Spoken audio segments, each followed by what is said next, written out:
Very good evening दोस्तों।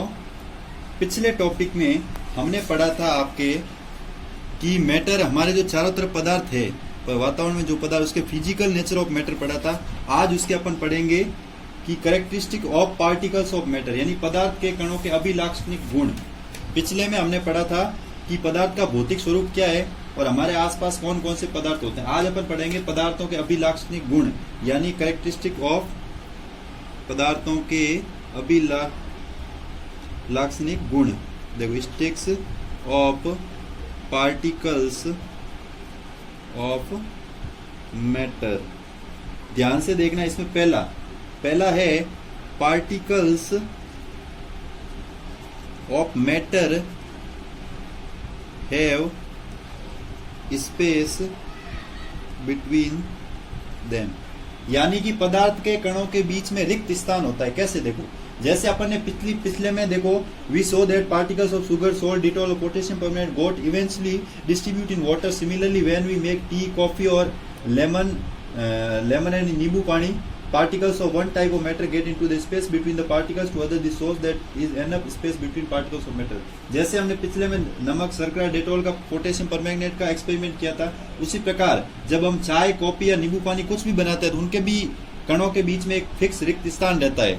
तो यही हम कहना चाहते हैं कि पदार्थों के बीच कैसा भी होगा, उसके बीच में एक स्पेस रहेगा, फिक्स है, जो कण है जो विद्यमान होने के लिए उसके बीच में एक जगह रहेगी। पिछला एक अपन ने प्रैक्टिकल पढ़ा था, उसके अंदर था कोई नमक और पानी को जब हिलाया था तो जो नमक के कण थे, जो पानी के बीच में जो जगह होती है, वाटर के जो कण के बीच में स्पेस था, वाटर के जो पार्टिकल्स के बीच में जो नमक था, जो सॉल्ट था, वो उसके पार्टिकल्स कहाँ बैठ गए थे? जहाँ वाटर के बीच में जो वाटर के एलिमेंट्स थे, वाटर के जो पार्टिकल्स थे, उसके बीच में जो स्पेस था, वहाँ सॉल्ट के जो पार्टिकल्स थे वो सेट हो गए थे। तो दूसरा जो अपना टॉपिक है, पहला तो था कि आज का टॉपिक कि भाई पदार्थ के कणों के बीच रिक्त स्थान होता है। ये तो हमने पिछले एक्सपेरिमेंट से पता लगाया था। और चाय, कॉफी कुछ भी बनाते हैं ना, तो उसमें भी जो शुगर वगैरह के कण कहाँ जाते हैं, शुगर के पार्टिकल्स वगैरह कहाँ जाएंगे? वहीं जाएंगे। तो अगला जो अपना टॉपिक है सेकंड, इसका जो अभिलाक्षणिक पहला गुण क्या था? Particles of matter have space between them, यानी पदार्थ के कणों के बीच में रिक्त स्थान होता है। दूसरा होगा particles of matter are continuously moving. दूसरा है पदार्थ के कण निरंतर अपनी गति से चलते हैं। जैसे एक्टिविटी 1.3, इसमें क्या है? Put an unlit incense stick in a corner of your class. How close do you have to go near it so as to get its smell? Now light the incense stick, what happens? Do you get the smell sitting distance? Record your observation. कहने का मतलब है कि अपनी कक्षा के किसी एक कोने में हम बुझी हुई अगरबत्ती रख देते हैं। इसकी सुगंध लेने के लिए अगर उसके समीप, कितने समीप जाना पड़ता है, अगर अगरबत्ती जला दे तो क्या होगा? इसकी दूर की सुगंध आपको मिलेगी। यानी कहने का मतलब हम कोई भी अगरबत्ती अगर उसको जलाएंगे तो ये बात आप मान के चलो कि उसकी सुगंध है, जो आपने उसको जला के बुझाया तो उसकी सुगंध काफी देर तक चलती रहेगी। यानी कि पदार्थ के जो कण है वो निरंतर गतिशील रहेंगे। जैसे इसी को अपन एक दूसरे एक्सपेरिमेंट समझते हैं, एक्टिविटी 4 से 1.4 से। देखो, take 2 glass beakers filled with water, put a drop of blue or red ink slowly and carefully along the sides to the first beaker and honey in the same way in the second beaker. Leave them undisturbed in your house in the corner of the class. Record your observation. What do you observe immediately after adding in the ink of drop? What do you observe immediately after adding a drop of honey? How many hours or days does it take for the color ink to spread eventually throughout the water? कहने का मतलब जल से भरे 2 glass लेंगे हम। पहले glass के अंदर एक सिरे से सावधानी से एक लाल बूंद या नीली स्याही, कोई भी लाल या नीली स्याही डाल देंगे। और दूसरे ग्लास में क्या? देखो, एक ग्लास लिया मैंने, उसमें डाल दी रेड इंक। क्या डाल दी? रेड इंक या ब्लू इंक, जो भी। और दूसरा मैंने एक और ग्लास लिया, उसके अंदर मैंने डाल दिया शहद यानी हनी। ये पहला ग्लास है, फर्स्ट ग्लास, और ये है सेकंड ग्लास। इसमें डाला मैंने हनी और पहले में डाला रेड इंक। फिर देखो, इसको अपनी क्लास में एक कोने में रख देंगे।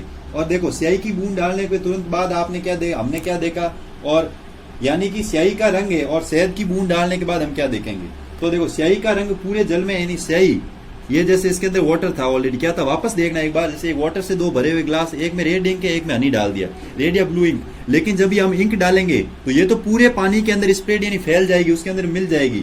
लेकिन हनी जो डाला है, हनी वो एक समान रूप से नहीं फैलेगा, ठीक है ना। फिर ये शहद, उसको टाइम लगेगा, लेकिन जो रेड इंक हमने डाली है वो एक समान रूप से फैल जाएगी।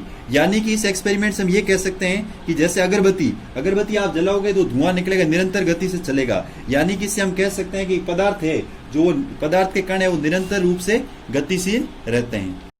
इसी का अपन एक और एक्सपेरिमेंट पढ़ते हैं, इसमें और दे रखी है, ज्यादा है। Activity 1.5, drop a crystal of copper sulphate और potassium permanganate into a glass of hot water and another containing cold water, do not stir the solution, allow the crystal to settle at the bottom. What do you observe just above the solid crystal in glass? What happens as time passes? What does this suggest about the particles of solid and liquid? Does the rate of mixing change with temperature? Why and how? यानी कहने का मतलब है एक glass, ये एक glass लिया मैंने और एक और अदर सेकंड ग्लास, ये फर्स्ट ग्लास ये सेकंड ग्लास। इसमें देखना, इसमें मैंने हॉट वाटर डाला, क्या डाला? हॉट वाटर, और इसमें मैं डालूंगा कोल्ड वाटर। ध्यान से देखना मेरे भाइयों, ये हॉट वाटर और कोल्ड वाटर। अब देखो, एक ग्लास को अपन गर्म पानी से दूसरे से कोल्ड वाटर डाला, तो जो ठंडे पानी से भरा हुआ ग्लास था इसमें आपने पोटेशियम पर मैग्नेट क्या डाल दिया? पोटेशियम पर मैग्नेट, और या डाल दो आप कॉपर सल्फेट, क्या डाल दो? कॉपर सल्फेट, जिसका केमिकल फॉर्मूला होता है CuSO4 और पोटेशियम परमैंगनेट यानी KMnO4। यानी या तो मैं इसके अंदर KMnO4 का सॉल्यूशन डालूंगा या डालूंगा CuSO4 का, किसके अंदर? कोल्ड वाटर के अंदर। फिर देखो उसको हिलाएंगे, हिलाना नहीं है उसको, इसको एक क्रिस्टल डाला उसको रख देना, हिलाएंगे। इस बार इस ग्लास को हम हिलाएंगे नहीं। अब देखो ग्लास के अंदर जो ठोस क्रिस्टल है उसके ऊपर हमें क्या, नहीं सॉलिड है, ये कैसा है? सॉलिड क्रिस्टल है। तो सॉलिड क्रिस्टल था कॉपर सल्फेट, उसके ऊपर हमें क्या दिखाई देगा? यानी समय बीतने पर क्या होगा? क्या तापमान के साथ मिश्रित होने की दर बदलती है? क्यों और कैसे? तो कहने का मतलब है ये तीनों प्रैक्टिकल्स में वो तापमान क्यों बदलेगा, कैसे बदलेगा, जो द्रव होंगे, ठोस और द्रव के कण कौन कौन से, उन आगे पीछे कैसे होंगे, वो अपने कैसे स्थान पे रहेंगे, जो ऊपर रहेगा, जो पानी अपनी जगह पे, जैसे हॉट वाटर उसमें आप क्या चेंज हुआ, जैसे उसमें अगरबत्ती का था, दूसरे में रेड इंक थी, हनी था, इसमें ये था, तीनों का एक सार निकलेगा। इसका क्या होगा? देखो जैसे particles of matter are continuously moving, that is the process what we call the kinetic energy. As the temperature rises and particles move faster, so we can say that with increase the temperature the kinetic energy of the particles also increase. In the above three activities we observe that particles of matter intermix on their with each other. They do so by getting into the space between the particles. This is intermixing of particles of two different types of matter. Their one is called diffusion. We also observe that on heating diffusion becomes faster. Why does this happen? तो ध्यान से सुनना कि पदार्थ के कण, यानी पदार्थ के कण निरंतर गतिशील होंगे, अर्थात इनमें कौन सी एनर्जी है? इनमें एक एनर्जी काम करी जिसको अपन बोलते हैं काइनेटिक एनर्जी। यानी पदार्थ के जो कण है वो निरंतर गतिशील होंगे। क्यों होंगे? क्योंकि उनके अंदर एक एनर्जी है जिसका नाम क्या है? काइनेटिक एनर्जी, गतिज ऊर्जा उसके अंदर एक चल रही है। फिर देखना तापमान बढ़ने से कणों की गति तेज हो जाएगी, यानी उसके अंदर जैसे गतिज ऊर्जा लगेगी उसका टेम्परेचर बढ़ेगा, टेम्परेचर बढ़ते ही उसकी जो कणों की गति होगी वो और क्या हो जाएगी? उसकी स्पीड हो जाएगी, ग्रोथ हो जाएगी, उसकी स्पीड है जो इंक्रीज हो जाएगी और फास्ट हो जाएगी। इसलिए हम कह सकते हैं तापमान बढ़ने से, यानी जैसे जैसे टेम्परेचर बढ़ेगा काइनेटिक एनर्जी बढ़ेगी, काइनेटिक एनर्जी बढ़ेगी तो जो कण होंगे पार्टिकल्स ऑफ मैटर, उनकी जो निरंतरता है उसमें कंटिन्यूअसली और बढ़ेगी, उसकी निरंतरता और बढ़ेगी। तो जैसे तीनों क्रियाकलाप, एक अगरबत्ती वाला था, रेड इंक वाला था, हनी वाला था और ये जो क्रिस्टल वाला था, इसमें तीनों में हमने देखा कि ये एक दूसरे के साथ अंतः मिश्रित हो जाएंगे। ये भी थोड़ी देर बाद इसके साथ घुल जाएगा, ये सारे चीज एक दूसरे के साथ क्या हो जाएंगे? अंतः मिश्रित। ऐसे कणों में रिक्त स्थानों में समावेश होने का कारण होता है। इसमें क्या होंगे? जो बीच में जो स्पेस होगा, खाली स्पेस, उसके बीच में कण है जो सेट हो जाएंगे दूसरे पार्टिकल्स। दो विभिन्न पदार्थों के कणों का स्वतः मिलना ही विसरण कहलाता है। इसको हम बोलते हैं डिफ्यूजन। क्या बोलते हैं? डिफ्यूजन। इन पूरी प्रोसेस, यानी जो तीनों एक्सपेरिमेंट किया, एक बार वापस देखना दोस्तों पूरा ध्यान से। जैसे पहला किया था अगरबत्ती वाला प्रोसेस, कौन सा किया था? अगरबत्ती जलाने वाला, ये था पहला एक्सपेरिमेंट। दूसरे एक्सपेरिमेंट में हमने क्या किया था? ये जो एक्टिविटी 1.3, अगरबत्ती जलाई थी एक कोने में, उसको जला के बुझो दिया था, वापस जलाया था। फिर नेक्स्ट देखो, दूसरे में हमने किया था, दो ग्लास लिए थे, एक में रेड इंक डाली थी और दूसरे ग्लास में अपन ने क्या डाला था? दूसरे ग्लास में डाला था आपके रेड इंक और हनी। फिर देखो तीसरे एक्सपेरिमेंट में हमने क्या किया था? एक हॉट वाटर लिया था और एक ग्लास कोल्ड वाटर की। ध्यान से देखना, उसमें हमने दो डाले थे क्रिस्टल ठोस, ठीक है ना, सॉलिड क्रिस्टल डाले थे। एक में डाला था KMnO4, एक में डाला था CuSO4। इसको बोलते हैं कॉपर सल्फेट, इसको बोलते हैं पोटेशियम परमैंगनेट। ध्यान से देखना दोस्तों, इधर तीनों एक्सपेरिमेंट में क्या हुआ देखो, तीनों में किसी में कम टाइम लगा होगा, किसी में ज्यादा टाइम लगा होगा, तीनों एक दूसरे में क्या हो गए, घुल गए। यानी किसकी प्रोसेस के द्वारा, डिफ्यूजन के द्वारा। किसके द्वारा, डिफ्यूजन।